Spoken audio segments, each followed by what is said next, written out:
Olá pessoal, bem-vindos ao meu canal, eu sou o H, estou aqui no quadro Profissões, no qual eu sempre trago um profissional qualificado para falar de determinada área. O episódio de hoje é Psicologia. Eu estou aqui com a Noeli, que é psicóloga, e vai falar um pouco sobre a sua profissão, para que vocês possam ter um embasamento em relação ao qual a atuação da pessoa na área da psicologia. Obrigado por estar aqui com a gente, Noeli. Então, Noeli, por que fazer psicologia? Fazer psicologia implica em autoconhecimento. Tem aquele ditado, conhece-te a ti mesmo, do Sócrates, está escrito no templo de Delfos, templo de Apolo em Delfos. O homem não é nem Deus e nem animal, ele vive uma situação peculiar. Então, quando eu resolvi fazer psicologia, foi para me descobrir nesse lugar de humanidade, esse lugar de humanidade que cabe dentro de mim. Sim. De buscar esse conhecimento que não é nem de Deus e nem de animal. É muito peculiar. Foi por isso que eu resolvi fazer psicologia. Tá certo. Vantagens e desvantagens da profissão. A psicologia é uma ciência instigante.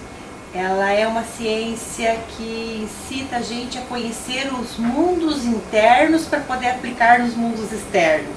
Então ela é uma ciência que prospecta conhecimento, mas quando ela vai para o mundo, ela vai como uma ciência aplicada. E como ciência aplicada, ela cabe em um monte de cenários da sociedade, ela é aplicável em várias situações, em várias culturas.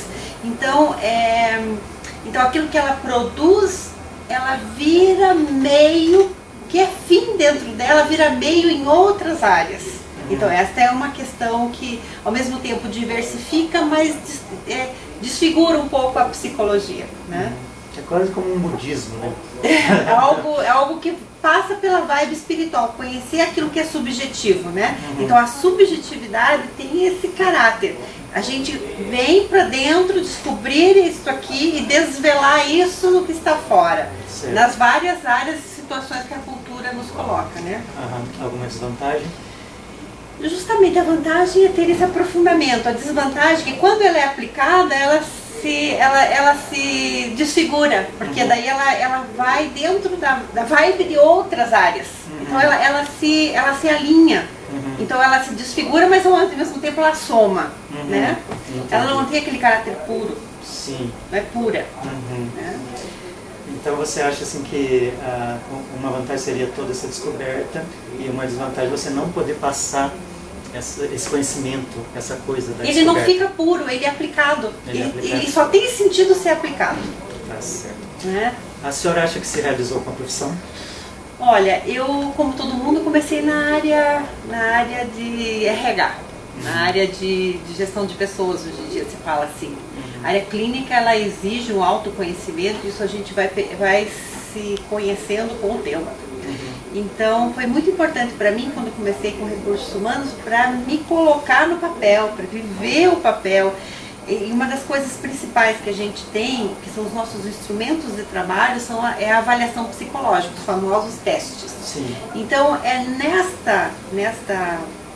nesse exercício da aplicação desses testes que você vai avaliando a capacidade tua de enfrentar esse subjetivo com a pessoa que está junto de você, né? Seja para que propósito for, seja para um trabalho, para uma questão clínica, para uma questão escolar, e aí ela se desdobra. Eu posso fazer uma avaliação psicológica para atender uma demanda escolar, como para atender uma demanda médica, como para atender uma demanda de trânsito, né, ou de esportes, mas então conforme você vai se percebendo, você vai podendo qualificar essa ajuda, que não é uma ajuda qualquer, é uma ajuda que implica numa responsabilidade técnica, não é uma ajuda de coleguinha, não é um amiguinho, então ela tem uma outra demanda e isso exige essa experiência, essa prática.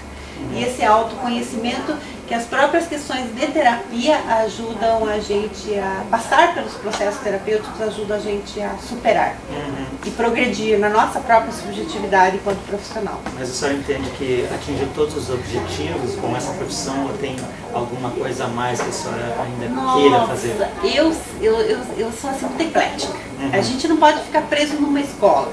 Fora a questão da avaliação psicológica que implica os exames e testes, os outros referenciais teóricos, eles não são mais puristas também. Então, é costume a gente ter mais de uma formação. Então, você tem uma formação em psicanálise, em sistêmica, e você trabalha com todos esses recursos acoplados, eles juntos, né? Para servir a um propósito, né? Que às vezes está além até do que está se fazendo, que é muito subjetivo. Então aquela coisa de, porque você é clínica, mas mesmo dentro da clínica, a questão do cliente e como você vai abordá-lo exige até essa constante aperfeiçoamento para as novas tendências e as escolas que surgem. A cada pessoa que vem é uma coisa inesperada, né? É algo que talvez então você tem que ter vários ramos teóricos, estudar várias escolas para poder ter recursos necessários para atender a subjetividade que o cliente traz. E ainda assim pode ser surpreendido. Uau! Tanto é que após, fora essa questão da clínica, das escolas, eu fiz formação em sistêmica, fora a formação tradicional, eu fui fazer teologia. Sou acupunturista também, porque eu entendo que tem coisas muito sutis, muito mais sutis dentro dessa subjetividade do que está apontado até então pelas escolas que são referenciais. Então a gente tem que estar em constante formação, não é verdade? Então, eu acho que até a senhora já respondeu essa pergunta, mas só para continuar a entrevista, o sujeito está saindo da faculdade, ou de repente está procurando uma profissão, né, e ele fica assim naquela dúvida, né? O que será que eu devo fazer agora que eu estou aqui no 4º ano? Será que eu já sou um psicólogo? Será que eu já posso atender com qualidade? Que dicas a senhora daria para esse profissional, ou até para essa pessoa que ainda não escolheu o seu curso, mas está pensando em fazer a psicologia? O importante é passar pelo processo terapêutico, sabe? Fazer terapia, isso é bem importante. Se você fazer a terapia antes de ser um terapeuta. Exatamente. Na verdade é lógico, seria assim, natural que a pessoa que quer ajudar os outros, primeiro se ajude. Sim. Que quer tratar os outros, primeiro se trate, até para se perceber nesse processo, se tem disponibilidade para estar nesse local de ajuda, que possui uma responsabilidade técnica. É a história da empatia, né? Você precisa sentir o que o outro, né, está sentindo. Né?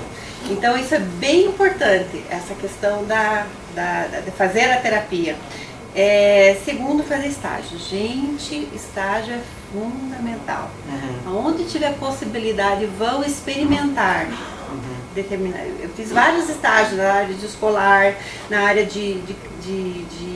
antigamente tinha os manicômios, né? Os hospitais psiquiátricos, fazia estágio lá. Do programa Temis aqui no Paraná, que era dentro das penitenciárias, com os presos, era inovação na época. Então eu fui lá também conferir o que acontecia, né?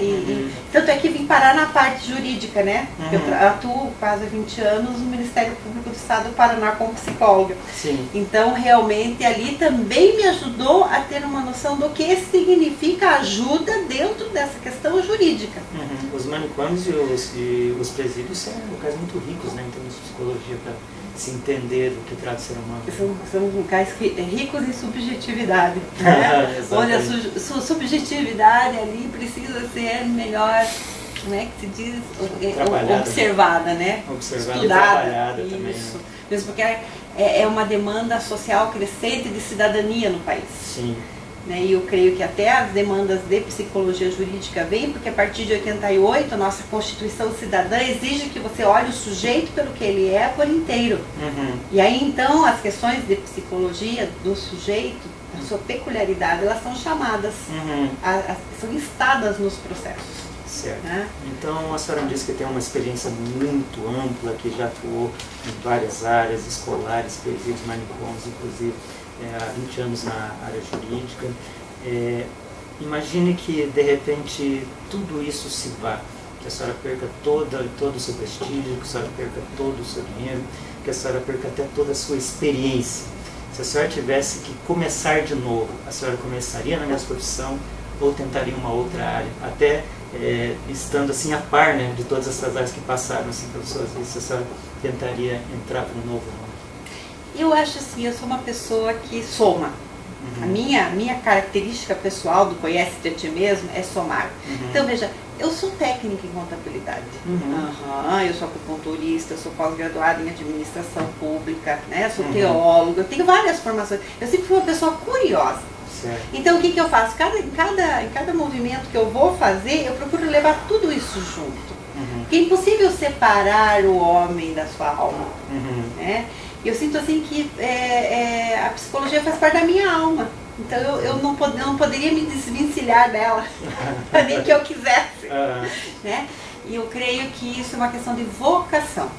Então quando você se sente vocacionado, você é capaz de agir de uma maneira multiprofissional, como hoje a gente é solicitado a agir de maneira multiprofissional para poder atender as demandas mais crescentes dos casos, né, que a população apresenta, mas também buscar essa diversidade dentro de si mesmo.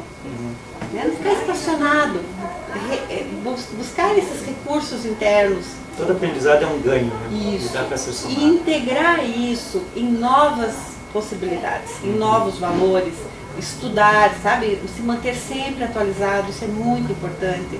Se manter apto em pesquisa, manter os seus registros, sabe? Isso é bem importante para que a própria ciência ela tenha mais fundamentação. Para finalizar, a senhora tem alguma recomendação de livros ou filmes que poderia dizer para esse pessoal? Nossa, essa é uma jornada muito própria. Eu acredito assim que não chegam filmes nem livros nas nossas mãos por acaso. Certo. Isso é muito peculiar. Quando cai um livro ou um filme para você ver, é porque aquilo tem a ver com a tua jornada da tua alma. Né?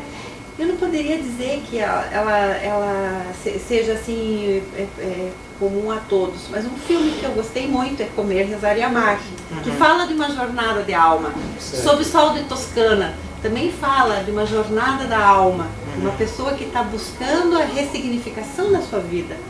Então são filmes dessa natureza que ajudam a gente a observar o impacto do subjetivo dentro das nossas vidas e nesse processo de transformação. Porque nós éramos bebês, aí somos crianças, daí somos adolescentes e adultos. Nós somos os mesmos, mas somos completamente diferentes. Com demandas sociais, demandas culturais completamente diferentes. Outras responsabilidades. Isso. Então somos iguais, mas não somos. Somos diferentes. Então filmes que trabalham jornadas da alma, que mostram esse antes, durante, depois, ajudam muito a gente a perceber como é que essa... como se constrói essa humanidade dentro de nós, voltando lá ao princípio do nem homem, nem Deus, nem animal, né? Como é que essa jornada de alma nos acrescenta em humanidade a cada passo das nossas vidas, né? É uma coisa de descoberta. Isso, constante descoberta. Aprendendo a aprender. Eu acho que resume-se nessa, que aprender a aprender. Tá certo. Então, pessoal, como vocês viram, a Noeli é uma profissional muito qualificada, ela tem muita experiência em diversas áreas, como ela mesma disse. Se você tiver alguma dúvida, você pode escrever aqui embaixo as perguntas, eu passarei as perguntas a ela, ou eu mesmo as responderei se puder. Se você gostou do vídeo, inscreva-se no canal, favorite Positivo Vídeo, divulgue nas suas redes sociais. Vou deixar aqui embaixo a entrevista com os outros profissionais para que você possa esclarecer aí sobre a sua escolha profissional ou sobre como você deve agir depois de formado.